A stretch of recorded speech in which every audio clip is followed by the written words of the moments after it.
میری طرف سے سلام میں پیش کرتا ہوں آپ کو قبول فرمائیے۔ پھرتا ہے فلک برسوں بس سحر ہمیں جانو، پھرتا ہے فلک برسوں تب خاک کے پردے سے انسان نکلتا ہے۔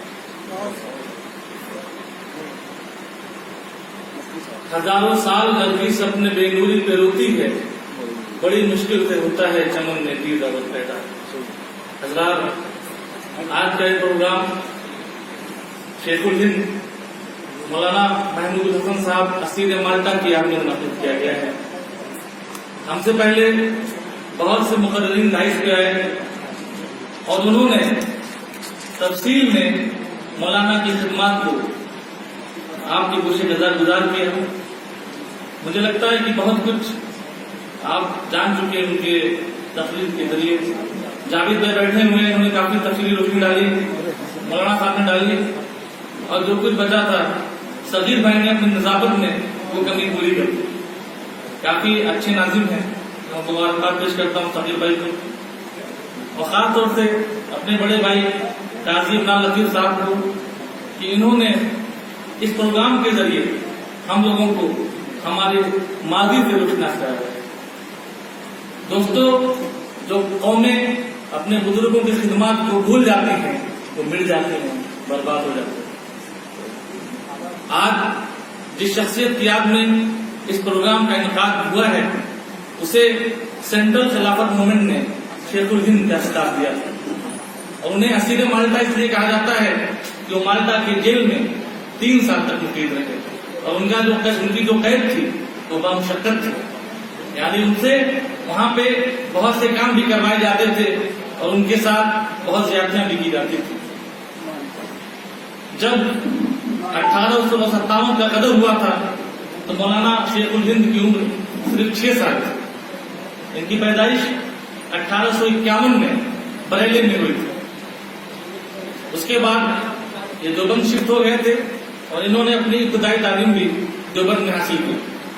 سب سے بڑی بات یہ ہے کہ جب دارالعلوم دیوبند کا قیام ہوا تو پہلے طالب علم کی حیثیت سے مولانا محمود الحسن صاحب نے وہاں پہ اپنا داخلہ لیا، اور جو ان کے استاد تھے ان کا بھی نام مولانا محمود تھا جنہوں نے انہیں تعلیم دی تھی۔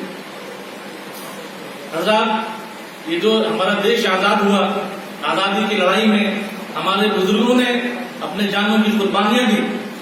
آپ کو بتاؤں، جب ہندوستان کی آزادی کی لڑائی 1857 ناکام ہو گئی تھی اور انگریزوں نے ہماری کوششوں کو ناکام کر دیا تھا، تو بہت دنوں تک یہ موومنٹ نہیں چلا اور لوگوں نے انگریزوں کی سرپرستی قبول کر لی تھی، کوئی ان کے خلاف آگے نہیں آ رہا تھا۔ لیکن جب 1914 میں پہلی جنگ عظیم شروع ہوئی تو خلافت عثمانیہ کو زبردستی اس میں گھسیٹا گیا۔ اس کے بعد پوری دنیا میں خلافت موومنٹ شروع ہوا، یعنی اس خلافت کو بچانے کے لیے انگریزوں کے خلاف ایک فضا بنانے کی کوشش شروع کی گئی۔ مولانا محمود الحسن صاحب نے اس سے پہلے بھی دیوبند میں کئی تنظیمیں بنائی۔ ان کا یہ ماننا تھا کہ جو مدرسہ ہے اس میں تربیت اور تعلیم تو دی ہی جائے گی، لیکن اس میں نوجوانوں کا مقصد اس دیش کی آزادی کا حصول بھی ہونا چاہیے۔ اور اس تنظیم کے ذریعے جو وہاں کے طالب علم تھے ان کا مائنڈ واش کیا جاتا تھا، انہیں سمجھایا جاتا تھا کہ اس دیش کو آزاد کرانا ہمارے لیے کتنا ضروری ہے۔ اور جب 1914 میں پہلی جنگ جو ورلڈ وار تھی اس میں جب خلافت عثمانیہ کو زبردستی گھسیٹا گیا تو پوری دنیا کے لوگوں نے اس پہ اپنے غصے کا اظہار کیا اور انگریزوں کے خلاف ایک فضا بنائی اور خلافت موومنٹ شروع ہوا۔ ہندوستان میں خلافت موومنٹ کی شروعات مولانا محمد علی جوہر اور مولانا محمد علی شوکت نے کی، اور میں نے پچھلی بار اپنی تقریر میں کہا تھا کہ ان کی والدہ جو تھی مولانا محمد علی جوہر کی وہ بھی بہت بڑی جو ہے مجاہد آزادی تھی، اور اکثر لوگ ایک شعر پڑھا کرتے تھے کہ بولی اماں محمد علی کی جان بیٹا خلافت دیتے تھے۔ وہ بھی ایک بہت بڑی فریڈم فائٹر تھی۔ اس دیش کو آزاد کرانے کی بنیاد 1857 کے غدر کے بعد خلافت موومنٹ سے شروع ہوئی۔ گاندھی نے پہچان لیا کہ اگر اس موومنٹ کے ساتھ ہم لوگ دیں گے اور پورا ہندوستان شانہ بے شانہ اس موومنٹ کے ساتھ کھڑا ہوگا تو انگریزوں کے خلاف ایک اچھی فضا بنائی جا سکتی ہے.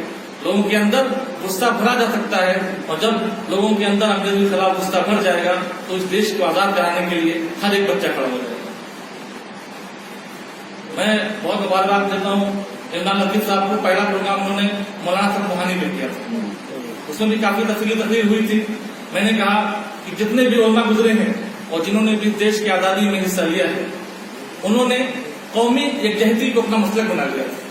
ان کا کہنا تھا یہ دیش تبھی آزاد ہو سکتا ہے, یہ دیش تبھی ترقی کر سکتا ہے جب ہر مذہب کے لوگ ایک ساتھ کھڑے ہوئے دیش کے وکاس کے لیے.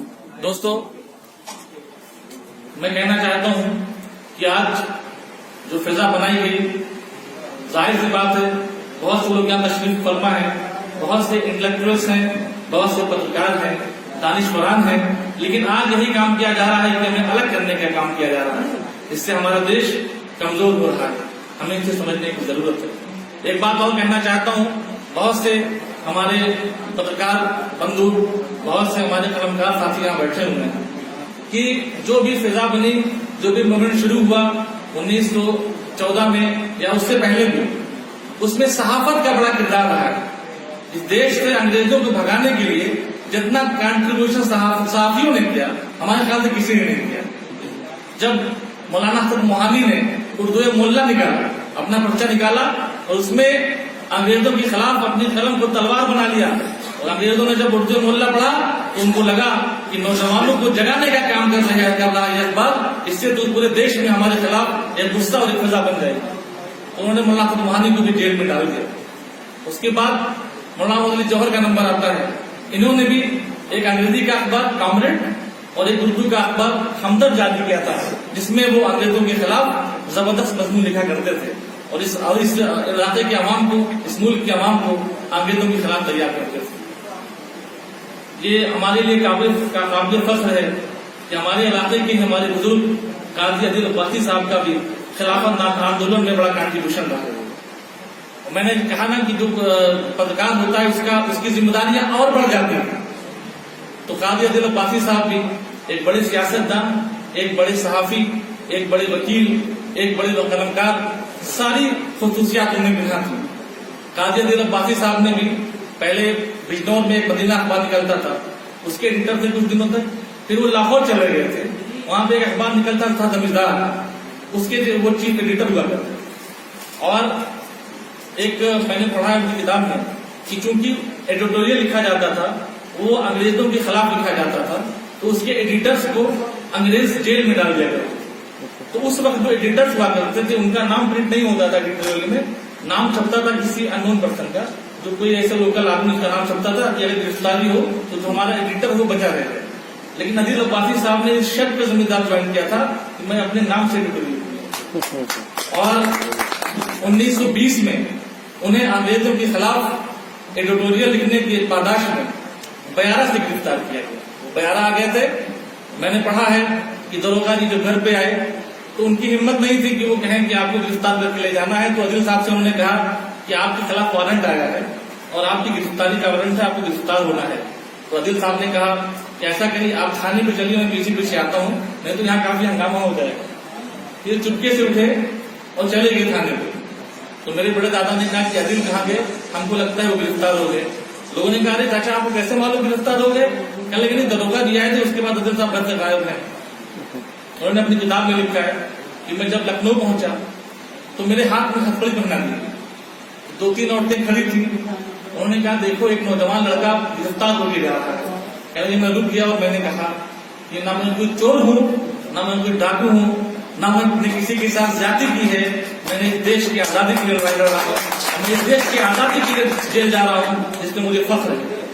تو انہوں نے کہا کہ وہ ماں بہت معتبر ہوگی, میں انہیں سلام کرتی ہوں جس نے تم جیسے لال تو ہو سکتا ہے کچھ دنوں بعد ہندوستان کے پوری دنیا کے کئی ملکوں میں یہ لوگ راج کریں. لیکن کیا ہوا, 15 اگست 1947 کو ہمارا دیش آزاد ہوا اور 14 اگست 1947 کو پاکستان کی بنیاد پڑ گئی. یہ کس کی پالیسی تھی؟ جمنا کی رہی ہوگی, لیکن یہ پالیسی انگریزوں کی تھی. انہیں ہمیں بانٹ کے جانا تھا. ہمیں کمزور کر کے جانا تھا. بس ہماری ذمہ داری کیا ہے؟ ہمارے بزرگوں نے جو یہ آزاد ہندوستان ہمیں تحفے میں دیا ہے. آپ غلامی کا تصور نہیں کر سکتے. جو لوگ غلام ہیں آپ ان سے پوچھیں کہ غلامی کیا ہوتی ہے. اگر آپ آج ہم ہندوستان کے آزاد ہندوستان میں سانس لے رہے ہیں تو یہ ذمہ داری ہے جو ہمارے بزرگوں نے قربانیاں دی ہیں ان کو ہم اس کا صلہ یہ ایسے ادا کر سکتے ہیں کہ ہم فرقہ پرستوں کی جو منشا ہے اسے کامیاب نہ ہونے دیں. ہم کہیں ہمیں تو اسی ہندوستان میں رہنا ہے بھائی. اگر ہمیں کہیں اور جانا ہوتا تو ہم بٹوارے کے سمے چلے گئے ہوتے.